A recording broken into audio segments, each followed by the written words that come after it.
अस्सलाम वालेकुम dear students. तो स्टूडेंट्स हमने लास्ट टाइम जो है हमने एक्सरसाइज 6.2 के अंदर जो टॉपिक स्टडी किया था वो था प्रोपोर्शन। तो स्टूडेंट्स हम इसको थोड़ा सा दोबारा से देखते हैं। तो यहाँ पे हमारे पास जो है प्रोपोर्शन जो है equality of two ratios is called proportion. मैं यहाँ पे स्टूडेंट्स एक एग्जांपल लेता हूँ कि यहाँ पे हमारे पास जो है उस्मान है, जो एजेस हैं यहाँ पे हम डिफरेंट हम लेते हैं। एक तरफ हमने यहाँ पे लिए एजेस इन ईयर्स। तो यहाँ पे उस्मान की जो एज है वो 12 ईयर्स है और उसामा की जो एज है वो हमारे पास 36 ईयर्स है। इसी तरह स्टूडेंट्स इस तरफ उस्मा की जो एज है वो 6 ईयर है और यहाँ पे हमारे पास ज़ैनब की जो एज है वो हमारे पास 18 ईयर्स है।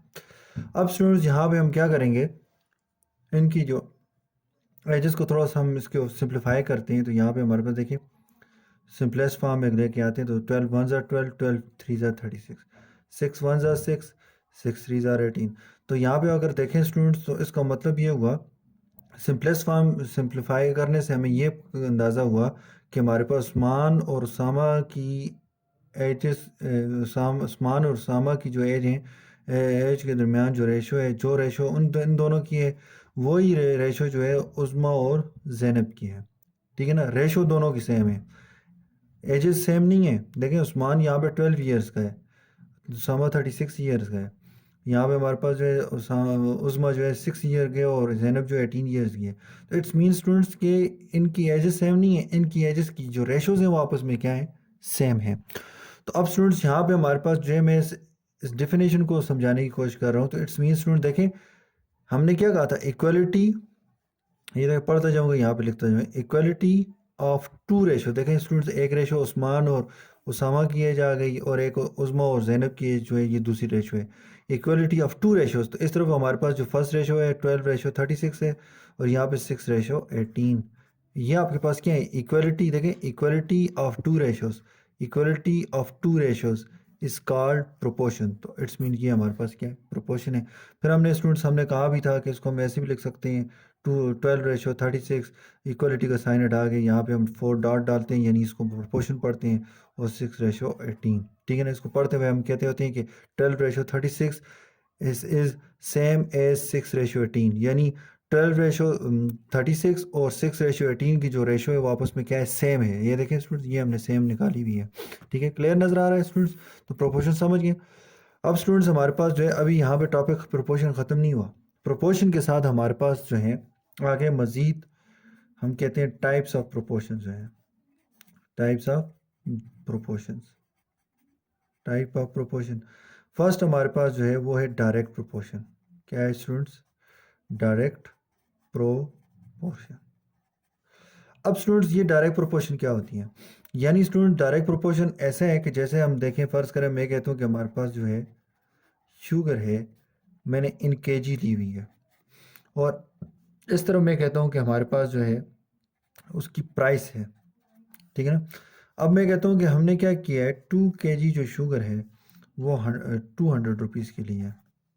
ठीक है ना, अब हम क्या करते हैं कि मैं कहता हूँ, मैं चाहता हूँ कि जो हमारे पास जो, मैं कहता हूँ कि शुगर जो है वो 5 kg ले लूँ। तो इसका मतलब यह हुआ कि हमने क्या कर दिया, क्वांटिटी ऑफ शुगर जो इन केजी में थी उसको हमने क्या कर दिया, 2 kg से 5 kg कर दिया, बढ़ा दिया ना।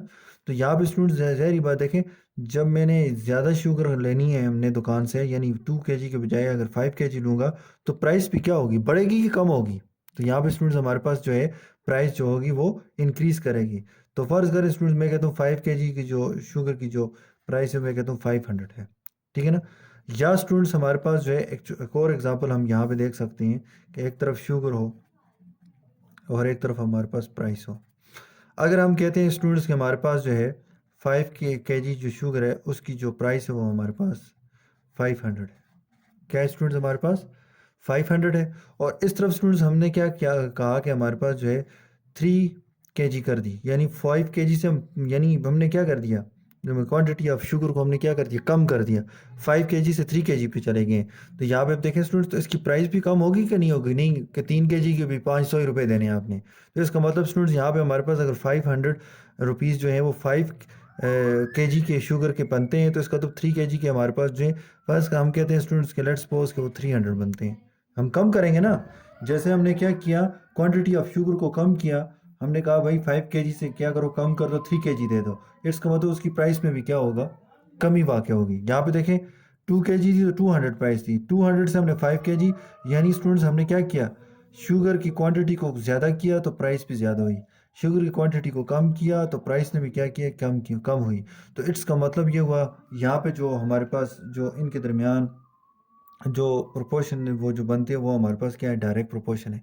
तो इसका मतलब ये हुआ स्टूडेंट्स कि हमारे पास जो है डायरेक्ट प्रोपोर्शन कैसे कहते हैं, तो यहाँ पे आए स्टूडेंट्स कहते हैं टू क्वांटिटीज़, यहाँ पे दो क्वांटिटीज़ हैं, शुगर और प्राइस उसकी, ठीक है ना। अब यहाँ पे कहते हैं कि हमारे पास जो है कहते हैं directly proportion to each other if one quantity increases. आप देखें स्टूडेंट्स 2 kg से क्या हुई है, 5 kg हुई है, तो क्या प्राइस में इंक्रीज आया कि नहीं आया, तो आया ना स्टूडेंट्स। तो यहाँ पे देखें increases the other quantities also increases. देखें स्टूडेंट्स हमने 2 kg की प्राइस 200 रुपीज़ थी, जैसे ही हमने 2 kg से हमने 5 kg पे हम गए तो हमारे पास प्राइस भी क्या हो गई है, इंक्रीज कर गई है। तो इसका मतलब इंक्रीज इन वन क्वांटिटी, तो इंक्रीज इन तो हमारे पास जो है कहते हैं द इंक्रीज इन, देखिए हमारे पास कहते हैं वन क्वांटिटी इंक्रीजेस, एक क्वांटिटी अगर इंक्रीज कर the other quantities also increases. अगर एक क्वांटिटी के इंक्रीज करने से अगर दूसरी क्वांटिटी भी इंक्रीज करे, या स्टूडेंट्स यहाँ पे लिखा हुआ इसने कि हमारे पास जो है और if one quantity decreases the other quantity also decreases, या एक क्वांटिटी के डिक्रीज करने, देखें 5 से हम 3 kg पे आए तो यहाँ पे प्राइस भी क्या होगी है, कम होगी है। तो इसका मतलब ये होता है कि ऐसा जो हमारे पास जो प्रोपोर्शन होता है उसको हम बोलते हैं डायरेक्ट प्रोपोर्शन बोलते हैं। यहाँ पे स्टूडेंट्स डेफिनेशन के अंदर लिखते हुए साथ में ये कहते हैं इन द सेम रेशो। ये सेम रेशो का क्या चक्कर है स्टूडेंट्स, तो अभी हमने कहा है कि हमारे पास जो है, हम कहते हैं कि हमारे पास जो सेम रेशो का मतलब ये स्टूडेंट्स, अब देखें यहाँ पे हमारे पास मैं कहता हूँ 2:5 प्रोपोर्शन, तो यहाँ पे कहता हूँ हमारे पास क्या 200:500। तो अब देखिए स्टूडेंट्स प्रोडक्ट ऑफ स्ट्रीम और प्रोडक्ट ऑफ मीन की बात करते हैं, प्रोडक्ट ऑफ स्ट्रीम और प्रोडक्ट ऑफ मीन की बात करते हैं। तो प्रोडक्ट ऑफ स्ट्रीम और प्रोडक्ट ऑफ अगर मीन की बात करें तो यहाँ पे आप देखें 2 × 200 इज इक्वल टू 5, यहाँ पे हमारे पास 5 × सॉरी 2 × 500 और 5 × 200। तो आप स्टूडेंट्स अगर मैं इसको देखें तो 2 0 0 2 0 0 2 5 10 इज इक्वल टू 5 0 0 5 0 0 5 2 10। तो देखें स्टूडेंट्स ये जो कह रहा था ना सेम रेशो, तो अब देखें ना यहाँ पे हमारे पास इक्वलिटी पाई जाती है ना। अब देखें सेम रेशो से हमारे पास दोनों दोनों तरफ क्या हो रहा है, इंक्रीज हो रहा है। जैसी जिस जिस जिस रेशो से हम क्या कर रहे हैं, शुगर की क्वांटिटी को 2 से 5 kg की तरफ लेके जा रहे थे, इसी तरह हमारे पास प्राइस भी क्या हो रही थी, बढ़ रही थी, ठीक है ना। इसी तरह प्राइस जैसे ही हम शुगर की क्वांटिटी को कम कर रहे हैं, दूसरी तरफ प्राइस भी उसी रेशो से क्या हो रही है, कम हो रही है। इसको बोलते हैं स्टूडेंट्स हमारे पास डायरेक्ट प्रोपोर्शन बोलते हैं। नेक्स्ट स्टूडेंट्स हमारे पास जो है कहते हैं we represent the direct proportion as, mathematical form के अंदर हमारे पास अगर दो क्वांटिटीज़ के दरमियान अगर जो हमारे पास जो रिलेशन है वो डायरेक्ट प्रोपोर्शन का हो, तो यहाँ पे स्टूडेंट्स आप देखें हमारे पास कहते हैं मैथमेटिकली अगर हमारे पास दो क्वांटिटीज़ हैं, एक मैं कहता हूँ एक वाई और दूसरी हमारे पास एक्स है, हम कहते हैं वाई डायरेक्टली एज एक्स, ठीक है ना। इसका मतलब ये हुआ कि हमारे पास अब देखें ये जो है इसको बोलते हैं, ये जो हमारे पास है इसको बोलते हैं डायरेक्टली, तो ये हमारे पास क्या होता है, ये प्रोपोर्शनलिटी होते हैं, ठीक है ना। तो यहाँ पे हमारे पास इसको बोलते हैं, तो यहाँ पे हमारे पास क्या आ जाएगा,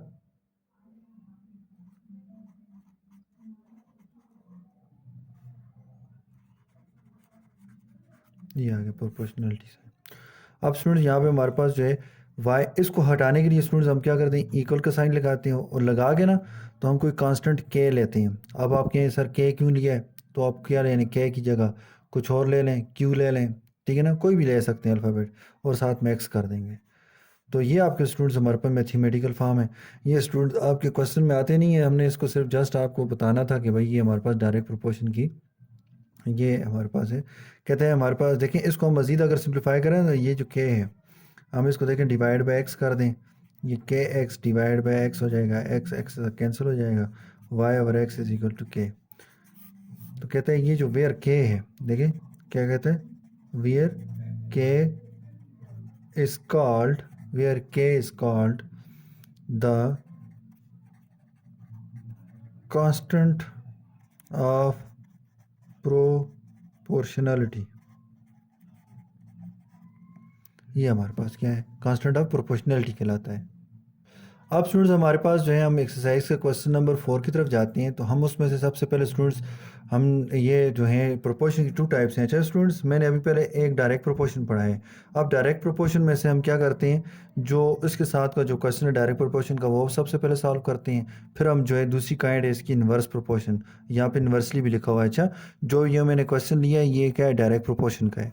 अब देखें स्टूडेंट्स, यहाँ पे आप देखें जैसे ये मैंने यहाँ पे रिलेशन मैथमेटिकल फॉर्म में बनाया है, इस तरह का रिलेशन नहीं बनाना हमने, ठीक है। ये जस्ट आपको तो जस्ट बताना था, आपकी बुक के अंदर मौजूद था तो मैंने इसलिए बता दिया आपको। अदरवाइज़ ये बताने की यहाँ पे अभी इसको ये बड़ी क्लासेस के अंदर हम इसको दोबारा स्टडी करेंगे, इसको सही से समझेंगे, ठीक है ना। अब स्टूडेंट यहाँ पे हमारे पास जो है जैसे यहाँ पे उसका मैंने क्वेश्चन नंबर 4 का पार्ट 1 लिया है जो हमारे टॉपिक के साथ रिलेटेड क्वेश्चन है। y is equal to 3x, कहते हैं the given relation is y is equal to 3x। इसको हमने कहा है कि हमारे पास इक्वेशन 1 है। अब स्टूडेंट्स हमने ये चेक करना है कि आया ये जो रिलेशन बना है ये डायरेक्ट प्रोपोर्शन का है, आया ये इन्वर्स प्रोपोर्शन का है, इसको चेक करना है। तो कहते हैं जो डायरेक्ट प्रोपोर्शन का तो बता दो कि ये डायरेक्ट प्रोपोर्शन का चेक करके, जो इन्वर्स का तो इन्वर्स का बता दो। तो अभी इसलिए स्टूडेंट्स हम इन्वर्स की तरफ नहीं जाएंगे, सिर्फ डायरेक्ट की बात करेंगे। ये डायरेक्ट प्रोपोर्शन है। अब स्टूडेंट्स हमारे पास जो है, अब हम कहते हैं to check the given relation is direct proportion और inverse proportion we give different values to x and find the corresponding values of y. इसका मतलब ये है कि स्टूडेंट्स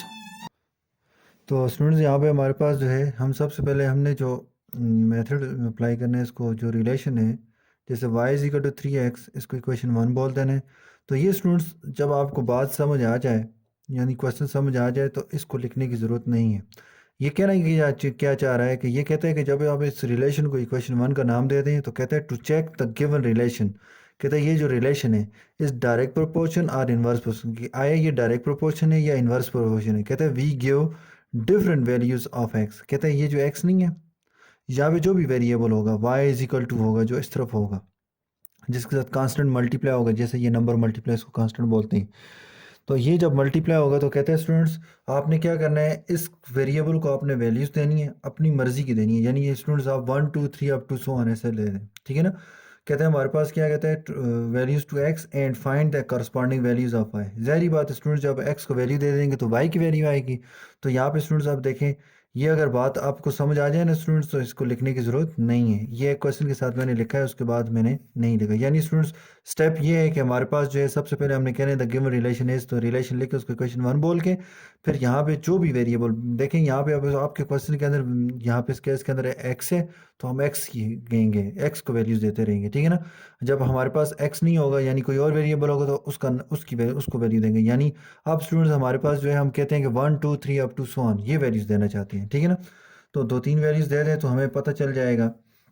तो अब यहाँ पे हमारे पास हम कहते हैं put x is equal to 1 in equation 1 we get. यानी स्टूडेंट्स कहना ये चाह रहे हैं, ये जो इक्वेशन 1 के अंदर x है उसकी जगह 1 पुट करो। तो y is equal to 3 into 1, तो y इज इक्वल टू 3 1 ज़ा 3। अब देखें स्टूडेंट्स, एक वैल्यू पुट करने से नहीं पता चलता, ठीक है ना। अब यहाँ पे हमारे पास जो है 2 या 3 वैल्यूज पुट कर दें, तो x is equal to 2 in equation 1 we get. तो यहाँ पे हमारे पास जो है हम कहते हैं y is equal to 3 into 2, तो 3 2 ज़ार 6। जैसे देखें 1 से 2 पे आए तो क्या देखें, y 1 पे अगर 3 वैल्यू थी y की, तो 2 पे क्या है हमारे पास 6। तो यहाँ पे स्टूडेंट्स हमारे पास क्या है, जैसे जैसे हम x को इंक्रीज़ कर रहे हैं तो y भी क्या कर रहा है, इंक्रीज़ कर रहा है। एक और वैल्यू पुट कर दें अपनी समझने के लिए, तो पुट x, वैसे 2 वैल्यूज़ बहुत हैं लेकिन 3 हम थर्ड वैल्यू पुट करते हैं, put x is equal to 3 in equation 1 we get. तो यहाँ पे हमारे पास y is equal to 3 into 3, तो ये आपके पास क्या आ रहा है, 3 3 ज़ार 9। तो देखें x की वैल्यू जब 3 थी, जैसे जैसे आप स्टूडेंट्स x को बढ़ाते जा रहे हैं यानी 1 2 3 किया है, तो y ने हमारे पास क्या है 3 6 9, तो y भी क्या कर रहा है, बढ़ रहा है। तो इट्स मीन स्टूडेंट्स यहाँ पे हमारे पास जो है, इससे हमें ये पता चला कि हमने क्या कहा था डायरेक्ट प्रोपोर्शन की डिफिनीशन के अंदर, कि हमारे पास जो है increase in one quantity the other quantities also increases. तो यहाँ पे देखें हम स्टूडेंट्स, जैसे जैसे हम x को इंक्रीज कर रहे हैं तो y भी क्या हो रहा है, देखें y is equal to 3, y is equal to 6, y is equal to 9, x is equal to 1 1 पे 3, 2 पे 6, 3 पे 9। जैसे जैसे हम x को आगे बढ़ाते जा रहे हैं तो ये हमें क्या कर रहा है, y की वैल्यू भी क्या कर रही है, इंक्रीज़ कर रही है। यहाँ पे स्टूडेंट्स हम क्या करते हैं, टेबल बनाते हैं। टेबल जो है ये एक्स है और ये वाई है। यहाँ पे स्टूडेंट 1 रखा था तो आंसर क्या आया था, 3 आया था। जब हमने 2 रखा तो क्या आया था, 6 आया था वाई की वैल्यू। जब 3 रखा तो क्या आया था, 9 आया था। इस तरह स्टूडेंट्स आगे चल रहे हैं अप टू सवान। इसी तरह स्टूडेंट जाहिर बात है जब आगे वैल्यूज पुट करते जाएंगे तो आगे वाई की वैल्यूज भी आती जाएंगी। तो यहाँ से हमारे पास जो है स्टूडेंट्स हम कहेंगे, तो यहाँ से हम लेक्स आगे जो चलेंगे तो हमारे पास जो है हम बात करेंगे तो हम कहेंगे कि हमारे पास from the above from the above from the above table above table it is clear that कहते हैं ऊपर जो टेबल हमने बनाया है उससे हमें ये बात क्लियर हो रही है कि हमारे पास it is clear that as x increases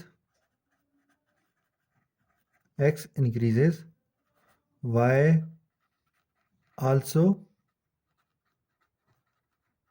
increases। यानी कहता है ऊपर जो टेबल है इससे हमें ये क्लियर नज़र आ रहा है कि हमारे पास जो है कि जैसे जैसे x को इंक्रीज करते जाएंगे तो y इज आल्सो इंक्रीजेस। तो ये स्टूडेंट्स हमें किस तरफ इशारा कर रहे हैं, ये जो रिलेशन है ये कि इसलिए हमारे पास जो हम कहेंगे therefore y and x are directly proportional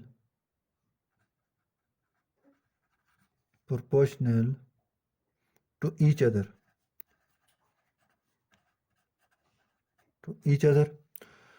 तो हमने इस टेबल से हमें यह क्लियर हुआ कि ये जो हमारे पास y और x है इनके दरमियान जो रिलेशन है वो किस तरह का है, directly proportional to each other. ये एक दूसरे के डायरेक्टली प्रोपोर्शन है, ठीक है ना, यानी ये डायरेक्ट प्रोपोर्शन का रिलेशन है। तो यहाँ पे स्टूडेंट ये जो हमारे पास जो रिलेशन है इसके अंदर ये 3 है, कहते हैं way here 3 is the constant. वहाँ पे जब जनरल बात की थी तो हमारे पास के था ना, तो वहाँ पे के की जगह यहाँ पे क्या है, 3 है, ठीक है।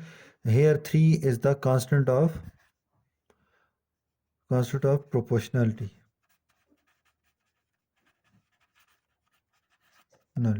ठीक है स्टूडेंट्स। तो ये आपके पास जो है हमने इसको क्लियर कर दिया ये स्टेप्स के अंदर कि हमारे पास सबसे पहले जो हमने स्टूडेंट्स इसके अंदर जो स्टेप किया उसके अंदर हमने क्या किया है कि यहाँ पे जो गिवन रिलेशन था उसके अंदर जो एक्स था इसको हमने बारी बारी 1 2 3 से आगे वैल्यूज साइन की। पहले 1 पुट किया, फिर 2 पुट किया, फिर 3 पुट किया, तो देखा तो आउटपुट जो आ रहा था वाई, जैसे जैसे हम एक्स को बढ़ाते जा रहे थे वाई भी क्या हो रहा था, बढ़ रहा था। तो ये जो स्टूडेंट्स एक्स के बढ़ाने से वाई भी बढ़ रहा था, तो ये इस तरफ इशारा कर रहा था कि ये डायरेक्ट प्रोपोर्शन कर लिए से बना है रिलेशन। तो यहाँ पे हमारे पास देखें हमने टेबल बनाया है, टेबल के अंदर हमने कहा from the about table it is clear that x increases y is also increase. जैसे जैसे कहते हैं एक्स को हम इंक्रीज कर रहे हैं y is also increase, therefore y and x are directly proportion to each other. तो हमने कहा था ना डिफिनीशन ऑफ प्रोपोर्शन के अंदर कि जैसे हम क्या करते हैं, increase in one quantity the other quantities also increases or decrease in one quantity also decrease in the other quantity। अगर एक क्वांटिटी की इंक्रीज करने से दूसरी क्वांटिटी इंक्रीज होती है, एक क्वांटिटी की डिक्रीज होने से दूसरी क्वांटिटी भी डिक्रीज होती है, इसको हम क्या बोलते हैं, डायरेक्ट प्रोपोर्शन बोलते हैं। ठीक है स्टूडेंट्स, दोनों तरीके ठीक हैं। तो यहाँ पे हमने इंक्रीज़ वाला किया है, तो यानी स्टूडेंट्स अगर इंक्रीज़ कर रहा है तो इसका मतलब ये है अगर मैं डिक्रीज़ करूँगा, यानी अगर मैं इसको ज़ीरो पुट करता हूँ तो ज़ीरो, यहाँ पे हमारे पास -1 पुट करता हूँ तो ये मज़ीद छोटा वैल्यू देगा, -2 पुट करता हूँ मज़ीद छोटी वैल्यू देगा, तो वो वैल्यूज़ देने की ज़रूरत नहीं है यहाँ पे। तो नेक्स्ट स्टूडेंट्स हमारे पास जो है अब हम बात करते हैं यहाँ पे डायरेक्ट प्रोपोर्शन के अंदर जो हमारे पास वर्ड प्रॉब्लम क्वेश्चन हैं एक दो, उनको भी डिस्कस करते हैं। तो स्टूडेंट्स हमारे पास क्वेश्चन नंबर 7 है, कहता है a shopkeeper earn profit of 27 rupees on selling goods for 360 rupees. तो स्टूडेंट्स यहाँ पे हमारे पास जो एक शॉपकीपर है, शॉपकीपर, अब देखें स्टूडेंट्स ये जो यहाँ पे हमारे पास क्वेश्चन के अंदर लिखे हैं इसी से मैं यहाँ पे हमारे पास जो है आंसर भी बनाऊंगा। कहता है शॉपकीपर अर्न, तो अर्न का मतलब उसने जो हम कहते हैं हमारे पास जो उसने कमाया है, कहते हैं हमारे पास क्या चीज़, earn a profit, earn a profit, जो उसने नफ़ा कमाया है। अब स्टूडेंट्स प्रॉफिट जो कमाया किसके ऊपर, ऑन सेलिंग गुड। इसको हमने क्या कर दिया बीच में, जो ऑफ ऑफ और ₹27 ये बीच में से छोड़ दिया हमने। On selling, on selling goods, on selling goods for ₹360 is equal to RS27। मैंने कहा कि भाई एक शॉपकीपर ने जो अर्न किया प्रॉफिट ऑन सेलिंग गुड्स ₹360, जो उसने गुड्स जो हैं जो उसने फ़रोख्त किए हैं, गुड्स मुराद स्टूडेंट्स जो उसने वहाँ पे जो दुकान के अंदर जो जो उसकी प्रोडक्ट्स पड़ी हुई थी, कोई भी चीज़ होगी जो उसने सेल की है, वो ₹360 की उसने सेल की है। तो यहाँ पे स्टूडेंट ₹360 की सेल की है, तो उसको उसमें से 360 में से ₹27 उसको क्या हुआ है, प्रॉफिट हुआ है। इसी तरह स्टूडेंट्स हमारे पास जो है नेक्स्ट कहता है फाइंड द प्रॉफिट, यानी स्टूडेंट्स हमने प्रॉफिट मालूम करना है ऑन सेलिंग गुड्स फॉर ₹100। कहते हैं अगर ₹100 की अगर वो गुड्स बेचे तो उस पर उसको कितना प्रॉफिट होगा। तो यहाँ पे स्टूडेंट्स हम कहेंगे कि सपोज, अब हमें नहीं पता प्रॉफिट कितना है, तो हम कहेंगे suppose a shopkeeper, a shop a shopkeeper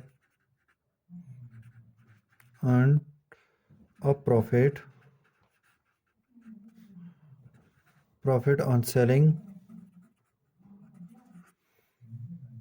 goods for RS ₹100 is equal to RS X rupees. तो इसका मतलब ये स्टूडेंट्स हम ये कहना चाह रहे हैं कि सपोज़ करें कि हमारे पास जो वो जो शॉपकीपर है उसने जो प्रॉफिट हासिल किए ऑन सेलिंग गुड्स फॉर ₹100, वो ₹X है। ठीक है, अभी हमें नहीं पता तो इसलिए हमने उसको एक्स बोल दिया, सपोज कर दिया। अब देखें स्टूडेंट्स, ₹360 की चीज़ें उसने जो गुड्स उसने फ़रोख्त की हैं उसके ऊपर उसको ₹27 मुनाफा हुआ है।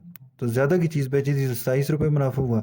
अब जब स्टूडेंट्स ने ₹100 की वो गुड्स बेची हैं तो उसके पे उसको स्टूडेंट्स कम प्रॉफिट होगा कि ज़्यादा प्रॉफिट होगा। तो ऑब्वियसली स्टूडेंट देखें यहाँ पे 360 पे 27 है, तो 100 तो 360 से कम है ना।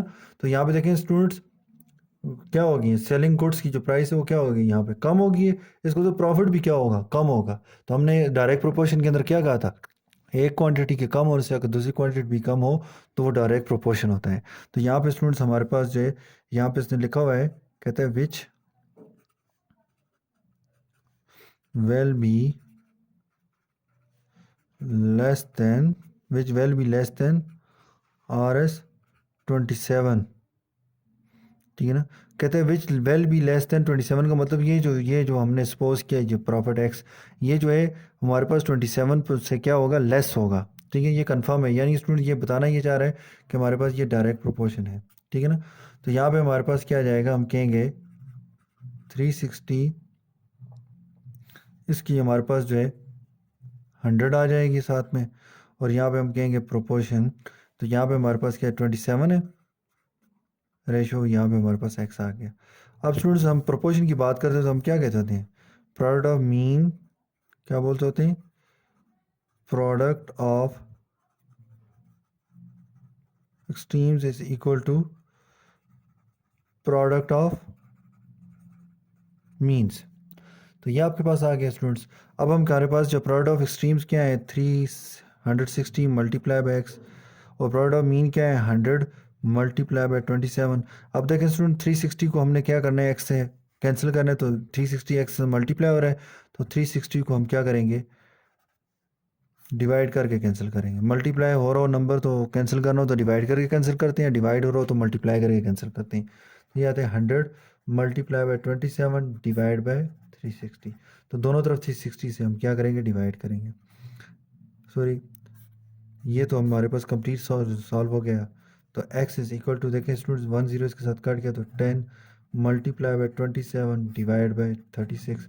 तो 9 के टेबल के साथ 9 4 ज़ा 36, 9 3 ज़ा 27। x is equal to 10 multiply by 3 divide by 4। तो ये हमारे पास 2 2 ज़ा 4, 2 5 ज़ा 10, तो 5 मल्टीप्लाई बाई 3 डिवाइड बाई 2। तो यहाँ पे हमारे पास जो है हम कहते हैं कि x इज इक्वल टू 5 3 ज़ा 15 डिवाइड बाई 2। अब देखें स्टूडेंट्स, हम यहाँ पे हमारे पास जो है 15 डिवाइड बाई 2 करते हैं, तो 1 छोटा है 2 से तो 0 आ जाएगा, 15 हो जाएगा, 2 7 ज़ार 14। तो ये हमारे पास जो है हम इसको माइनस करते हैं, तो 5 में से 4 निकाले 1, 1 में से 1 निकाला 0।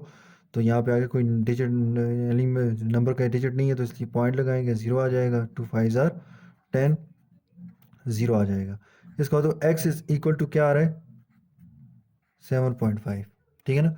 तो यहाँ पे हम कहेंगे, लास्ट में हम कहेंगे, अब देखें स्टूडेंट्स, अब आंसर कैसे लिखेंगे, इसी को लिखें उठा के, सपोज को आप हटा दें क्योंकि एक्स की वैल्यू मिल गई है ना। अब सपोज नहीं होगा, हम कहेंगे अ शॉपकीपर, क्या लिखेंगे, a shopkeeper, a shopkeeper earned a profit on selling goods for rupees 100 is equal to RS। ये स्टूडेंट्स x है ना, रुपीस x था, तो x की जगह क्या हो जाएगा, 7.5। यानी स्टूडेंट्स उसने 7.5 रुपये, 7.5 जो है अगर हम अपनी ज़ुबान में बोले तो हम कहते हैं 7.5 रुपये उसने क्या किया, प्रॉफिट अर्न किया है किसके ऊपर, 100 रुपीज़ की, जब उसने गुड्स को सेल किया है। ठीक है ना स्टूडेंट्स। तो ये आपके पास था स्टूडेंट क्वेश्चन नंबर 8। अब हम क्या करते हैं स्टूडेंट्स, क्वेश्चन नंबर आगे चलते हैं। एक और क्वेश्चन है क्वेश्चन नंबर 8, उसको भी हम सॉल्व करते हैं, वो भी डायरेक्ट प्रोपोर्शन का है। नेक्स्ट स्टूडेंट्स हमारे पास क्वेश्चन नंबर 8 है, कहते हैं माहिदा पेड ज़कात ऑफ 25 रुपीज़। माहिदा ने ज़कात पे की है 25 रुपीज़ ऑन 1000। ठीक है ना। तो अब स्टूडेंट्स हम सिर्फ इसको हटा देंगे और यहाँ पे हमारे पास ज़कात को, ठीक है ना, यहाँ पे ज़कात ऑफ ₹25 को हटा के ये सारी स्टेटमेंट हम लिख लेंगे। यानी स्टूडेंट्स आपका जो आंसर है वो यहीं से बनेगा। ठीक है ना। मैंने लिखा है माहिदा पेड, क्या पेड, ज़कात किसके पर, on ₹1000 is equal to RS 25 rupees. यानी 25 रुपीज़ की उसने क्या किया, ज़कात पे किया किसके ऊपर, 1000 रुपीज़ के ऊपर। अब स्टूडेंट यहाँ पे कहते हैं हाउ मेनी ज़कात फरीदा वेल पे ऑन 8,000। तो इसका तो हमारे पास माहिदा के बाद क्या है, फरीदा है, फरीदा पेड, सॉरी स्टूडेंट्स हमारे पास देखें अब ये नहीं पता ना कि कितनी पे की उसने, तो यहाँ पे हम सपोज भी यूज़ करेंगे, क्या कहेंगे, suppose Farida paid zakat on ₹8,000 is equal to RS X rupees. तो ये आपके पास आ गया स्टूडेंट्स। अब यहाँ पे स्टूडेंट्स हमारे पास जो है आगे चल के हम बात करते हैं, क्या है कि हमारे पास जो है, अब देखें अगर इसके 1000 रुपये थे माहिदा के पास तो 25 रुपये ज़कात आई है इसके ऊपर। लेकिन जब हमारे पास फरीदा की बात करते हैं उसके बाद पैसे ज़्यादा है ना, तो इसका तो ज़कात भी ज़्यादा है, पे करेगी वो। तो इसका मतलब ये हुआ कि देखें 1000 से जो अमाउंट से क्या हो गया 8000, यहाँ पे इंक्रीज़ हुई है क्वांटिटी, तो यहाँ पे हमारे पास जो है यहाँ 25 से ज़कात जो पे करेगा वो भी ज़्यादा हो जाएगी। तो इसका मतलब increase in one quantity other quantities also increases is called direct proportion. तो ये इसका मतलब ये वो डायरेक्ट प्रोपोर्शन क्वेश्चन है। तो यहाँ पे स्टूडेंट दोबारा लिखा है हमने which which which will be more than 25, then ये डायरेक्ट प्रोपोर्शन का आ गया है। तो अब हम देखें स्टूडेंट्स, हम कहेंगे 1000 रेशो 8000 प्रोपोर्शन, यहाँ पे हमारे पास 25 ratio x, product of stream product mean. तो यहाँ पे हमारे पास क्या आ जाएगा 1000 multiply by x which is equal to क्या आ जाएगा, तो यहाँ पे हमारे पास क्या आ जाएगा 8000 मल्टीप्लाई बाई 25। ये आपके पास आ गया स्टूडेंट्स। इस 1000 को x से हटाना है तो मल्टीप्लाई हो रहा है तो दोनों तरफ 1000 के साथ डिवाइड कर देंगे, तो 8000 मल्टीप्लाई बाई 25 डिवाइड बाई 1000। तो ये यहाँ से क्लियर कैंसिल हो गया, ये 3 0 के साथ कैंसिल, तो 8 multiply by 25 divide by 1, 8 5 are 40, 4 carry आ जाएगा, 8 2 16 प्लस 4 20, 200 डिवाइड बाई 1 लिखने की ज़रूरत नहीं है। तो यहाँ पे स्टूडेंट्स हम कहेंगे लास्ट में फरीदा, सपोज को हटा के ये सारा लिख लें, Farida paid zakat on RS 8000 rupees is equal to RS। X की जगह क्या है, यहाँ पे एक्स की वैल्यू क्या है हमारे पास 200, तो 200 रुपीज़। तो ये स्टूडेंट्स आज के पास आज का जो आपका जो यहाँ पे तक था डायरेक्ट प्रोपोर्शन के हवाले से जितने भी क्वेश्चंस थे उन सब को हमने डिस्कस कर दिए हैं। तो स्टूडेंट्स इसके बाद हमारे पास जो है हम इन्वर्स प्रोपोर्शन की बात करेंगे। तो यहाँ तक आपका कंप्लीट हो जाता है हमारे पास डायरेक्ट प्रोपोर्शन। तो इसका जो होमवर्क जो है उस ऑनलाइन जो होमवर्क है वो मैं आपको शेयर कर दूंगा पिक्चर की फॉर्म में। तो ये आपके पास आज का जो टॉपिक था वो यहाँ पे कंप्लीट होता है। तो शुक्रिया। अल्लाह हाफिज़। अस्सलाम वालेकुम।